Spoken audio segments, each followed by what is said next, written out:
మహిళా అభివృద్ధితో సమాజాభివృద్ధి కూడా ఉంటుంది అంటున్న చంద్రబాబు. మహిళా దినోత్సవం సందర్భంగా సీఎం చంద్రబాబు శుభాకాంక్షలు తెలిపారు.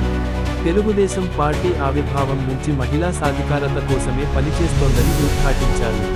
బడ్జెట్లో మహిళలకు ప్రాధాన్యం, మహిళలకు ఆస్తిలో వాటా కల్పించడం నుంచి విద్య, ఉద్యోగాలు, రాజకీయాల్లో రిజర్వేషన్లు కల్పించడం వరకు మహిళాభ్యుదయ కార్యక్రమాలు ఎన్నో చేసి ఫలితాలను సాధించామని ముఖ్యమంత్రి చంద్రబాబు గుర్తు చేశారు.